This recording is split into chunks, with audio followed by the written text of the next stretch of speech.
Hello students, कैसे हैं आप लोग। Never compare to yourself with anybody. Moon और सन का किसी के साथ कंपैरिजन है क्या? नहीं है ना। वो अपने टाइम पे ही चमकते हैं, अपने टाइम पे ही सन राइज होता है, अपने टाइम पे ही मून राइज होता है।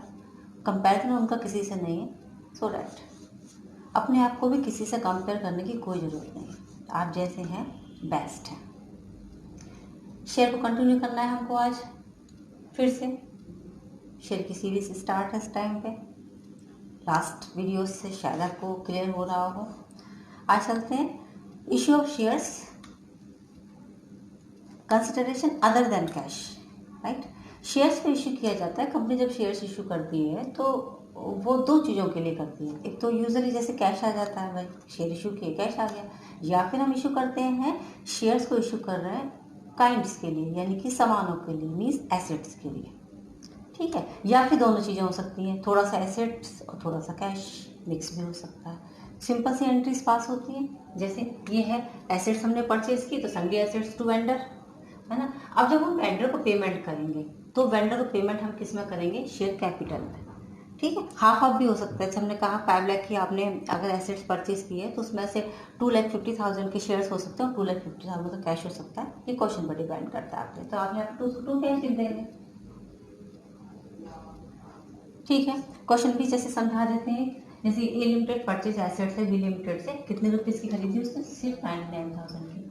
शेयर्स डिफरेंट डिफरेंट सर्कमटेंसेस में शेयर कैपिटल के हमको एंट्रीज पास करनी है। जैसे अगर एट पार हो, एट प्रीमियम हो, या फिर एट डिस्काउंट भी। सबसे पहले तो वही जैसे परचेज करने की एंट्री हम पास करेंगे। तो ये हमने जो भी खरीदा है सन्ड्री एसेट्स टू वेंडर, पहले तो ये परचेज कर लें हम 99,000 का। ठीक है, अब हम वेंडर को पेमेंट करना है यहाँ पे। तो जैसे फर्स्ट कंडीशन में अगर हम करते हैं तो वेंडर टू शेयर कैपिटल कितना हो गया? 99,000 से हो गया, सिंपल, क्योंकि ये एट पार। सही है। अगर अब ये एट प्रीमियम तो ये एंट्री तो सेम रहेगी। एट प्रीमियम पर vendor account debit to share capital और to security premium reserve, security premium reserve. ठीक है, वेंडर में 99,000 ही आएगा। ये जो कंसिडरेशन का प्राइस है इसमें चेंजेस नहीं होंगे, राइट। तो फिर इसका मतलब हमें शेयर कैपिटल सिक्योरिटी प्रीमियम में हम यहाँ चेंजेस होने हैं। प्रीमियम जैसे 99,000, ये 10% प्रीमियम था, तो 99,000 अपॉन 10 रुपये का प्रीमियम, 10% उस पर 10 रुपये का शेयर, 10% प्रीमियम लगा दिया अगर हमने, तो ये कितने का हो जाता है? 1 रुपये का प्रीमियम, यानी कि 10 + 1 इज इक्वल टू 11। 11 से इसको डिवाइड कर दें हम तो हमारे नंबर ऑफ शेयर्स आ जाएंगे that is issued by the company. सही है, तो ये कितना हो जाता है? 99,000 डिवाइडेड बाई 11। 11 से अगर हम करते हैं तो ये आ जाता है हमारा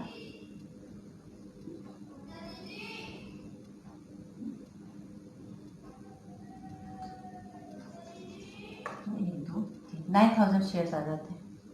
9,000 शेयर्स, तो शेयर कैपिटल हमारी हो जाती है 90,000 रुपये की, और ये हो जाता है हमारा 9,000 रुपीज़ का। सिंपल, मतलब प्रीमियम की जो अमाउंट होती है वो ऐड कर दी जाती है, एकदम सिंपल, कोई भी प्रॉब्लम नहीं है यहाँ पर। समझ गए? चलते सेम डिस्काउंट है, अगर 10% का है तो डिस्काउंट की अमाउंट ऑब्वियस बात है कि लेस कर दी जाएगी। ठीक है ना। बस अब यहाँ पर हम सेम जैसे vendor account debit,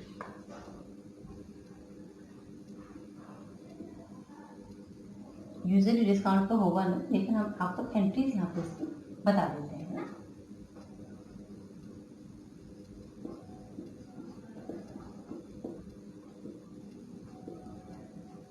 discount on issue of shares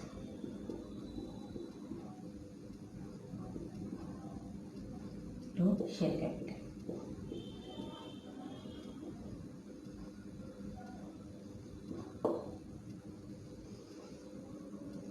ठीक है, यहाँ पर मुझे लगता है इतनी बात आपको ये क्लियर हो गई है।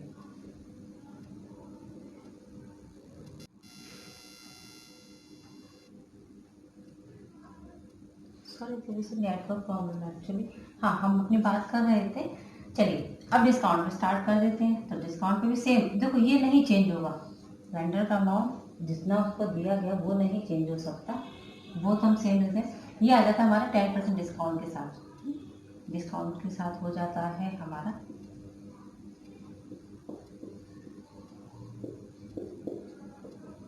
शेयर कैपिटल हो जाती है हमारी 1,10,000 रुपये की। सही है, देख लीजिए 9 से डिवाइड किया, ये आ गया 10 रुपीज़ का शेयर, ये आ गया। अब इसमें 99,000 तो उसको दे दिया गया, ठीक है ना, है ना। तो इसका मतलब डिस्काउंट कितना हो जाता है हमारा 11,000 हो गया।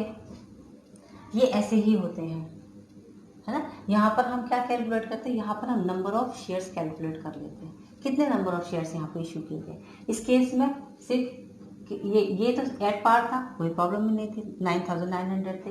यहाँ कितने हो गए थे, ये 9,000 हो गए थे।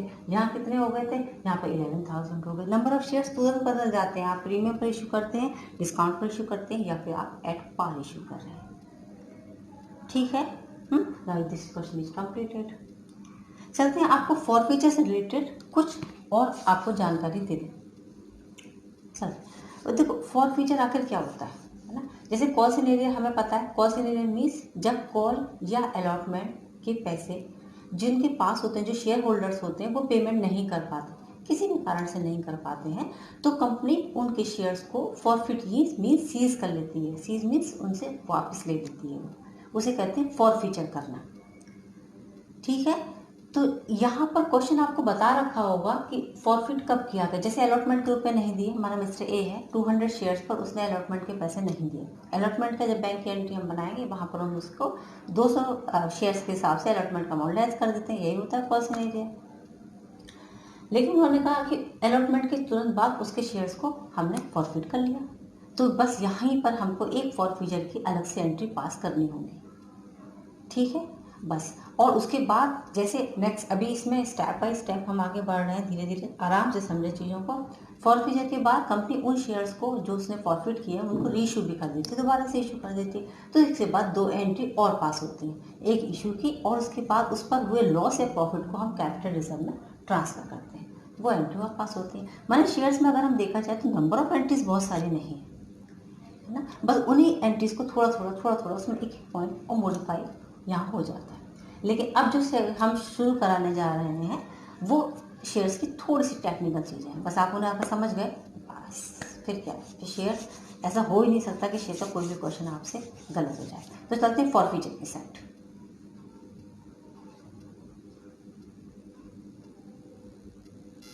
चलते हैं फॉरफीचर की साइड। फॉरफीचर बता दिया हमने आपको। देखो अब इसी एंट्री में हमने एक लिखी हुई है, जिससे हम पहले क्वेश्चन बताते हैं। ए लिमिटेड फॉरफिट 500 शेयर्स, एक लिमिटेड ने 500 शेयर्स को फॉरफिट किया है और ₹10 ₹8 पर share called up. Called up कितने हैं, ₹8 पर शेयर के हिसाब से, है ना। अभी कॉल किया गया है, ₹3 application, ₹3 allotment, but ₹2 on final call remain unpaid. यही वाला अमाउंट अभी रह गया जो उसने पेड नहीं किया। चलते शेयर कैपिटल की साइड, ये एंट्री, ये जितना कॉल्ड अमाउंट होता है उससे बनेगी, कॉल्ड अप से, ठीक है। 500 शेयर्स ₹8 के हिसाब से, राइट, ठीक है।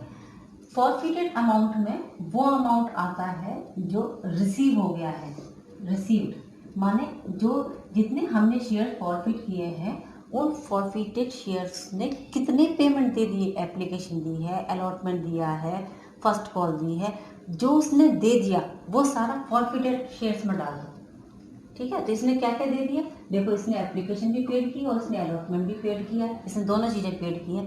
₹3 की एप्लीकेशन, ₹3 का अलॉटमेंट, मतलब ₹6 दे दिए, ₹6 और मल्टीप्लाई बाई 500, इसका मतलब ₹3000 तो इसने दे दी, ठीक है। अच्छा, इसका मतलब अलॉटमेंट वाली एंट्री तो बनेगी नहीं, ये वाली, ये तो उसने दे दिया। इसने दिया क्या नहीं, इसने नहीं दिया share first and final call, कितने रुपए का, ₹2 का। इसका मतलब 500 मल्टीप्लाई बाई 2, ये आ गया 1000। ये हो गया मैच। समझ गए? जो भी अमाउंट, अगर इसने अलॉटमेंट नहीं दिया होता तो यहाँ पे अलॉटमेंट टू शेयर अलॉटमेंट वो अमाउंट लिख देते, लेकिन अलॉटमेंट वो दे चुका है। तो जो चीज़ रिसीव्ड हो जाता है, जो भी अमाउंट रिसीव्ड होगा वो सारा फॉरफिटेड शेयर्स में जाएगा, और जो अनपेड होगा वो सारा हम उसको मेंशन करेंगे प्रॉपर तरीके से।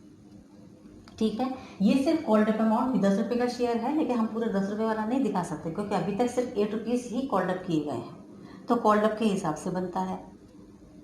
ठीक है, इतनी बात क्लियर होगा। ये होता है हमारा बहुत एक सिंपल सी एंट्री है, बहुत सिंपल है। ठीक है, आराम से समझें इसको और आगे बढ़ेंगे। अब हम इससे आगे और बढ़ते हैं और थोड़े से और कुछ पॉइंट आपके सामने नोट करते हैं हम आपके बोर्ड पर। चलते हैं एक और क्वेश्चन की साइड। इसमें थोड़ा सा रेशियो और बता देते हैं ना, वैसे रेशियो डिटेल में बताएंगे, अभी थोड़ा बताएंगे। A limited forfeit 200 shares of 10 each। ठीक है, on which 5 rupees per share was receive. इसका मतलब 5 रुपीज़ इसको नहीं मिले, तो पहले हम फॉरफिट कर लेते हैं शेयर्स को। Why simple equal share capital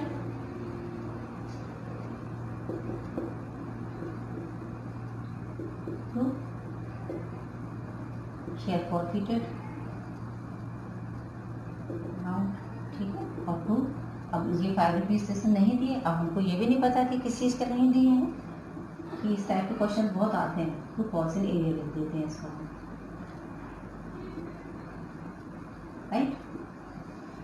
200 है, 10 रुपीज़ के हिसाब से हमारा कितने 2000 रुपीज़ की तो कैपिटल बन जाती है। 5 रुपीज़ उसने पेड किए हैं, इसका मतलब 5 रुपीज़ में पेमेंट नहीं किए, ये होगा प्रॉफिट। इन प्रॉफिट शेयर्स का आपने रीइशू भी किया है 8 रुपीज़ पर शेयर के हिसाब से, ये और करा देते हैं आपको रीइशू। ठीक है, रीइशू करेंगे माने bank debit, bank account debit. 10 रुपये का शेयर 8 रुपये में चला गया, ये मतलब हो गया इसका लॉस हो गया। डेबिट में डाल दोगे शेयर फॉरफिटेड अकाउंट,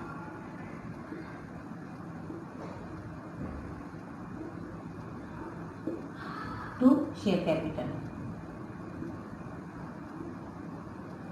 ओके, 200 शेयर्स थे, ऑब्वियस बात है 2000 रुपीज़ के हो गए, 8 रुपीज़ के हिसाब से 1600 के हो गए, 400 रुपीज़ का हमारा फॉरफिटेड में ट्रांसफ़र करना पड़ेगा हमको। यहीं पे बहुत सारी चीज़ें आ जाती हैं कि कभी कभी ज़रूरी नहीं है कि सारे शेयर्स इशू करें, वो शेयर्स अपने पास 200 फॉरफिट किया 100 ही शेयर्स रीइशू करते हैं। ठीक है, वहाँ कुछ चेंजेस हमें करने होते हैं। ये भी ज़रूरी नहीं है कि अभी तक कॉल्ड अप अमाउंट जिससे अभी इससे पहले भी बताया था कि ज़रूरी नहीं 8 रुपीज़ पर शेयर हो सकता है, अभी 7 रुपीज़ ही कॉल अप किए हों तो कॉल्ड अप अमाउंट से बनेगा। ठीक, बहुत सारे चेंजेस हैं अभी इसके अंदर। अच्छा, ये तो हो गया, बस अब हमें लास्ट एक और काम करना पड़ेगा। यहाँ पर फॉरफिटेड अमाउंट 1000 रुपीज़ यहाँ हो गया, और ये कितना हो गया हमारा 400।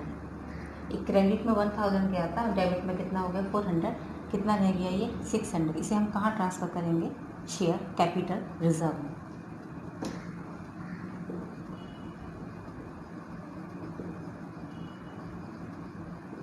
टू कैपिटल रिजर्व, ये कैपिटल रिजर्व के ही आंसर आपको मैच होंगे, मिलेंगे, माने आपको जब आप किसी भी स्टडी मटेरियल से पढ़ने की कोशिश करेंगे तो कैपिटल रिजर्व के आंसर ही आपको दे रखे होते हैं। हो गया, फॉरफिटेड अमाउंट जो हमारा यहाँ आया था 1000, उसमें से 400 रिलाइज करके ये हमारा 600 का अमाउंट यहाँ ट्रांसफर हो गया। ये रीइशू का एक सिंपल, बिल्कुल सिंपल क्वेश्चन है। तो मिलते हैं नेक्स्ट वीडियो में, वेट कीजिए। आपको अब हम लेकर के आएंगे थोड़े से यहाँ से थोड़े से लेंदी क्वेश्चन स्टार्ट हो जाएंगे हमारे, और ये शुरू होंगे फॉरफिचर प्लस रीइशूज़ के साथ। तो मिलते हैं नेक्स्ट वीडियो में, चलो टेक केयर, गुड बाय।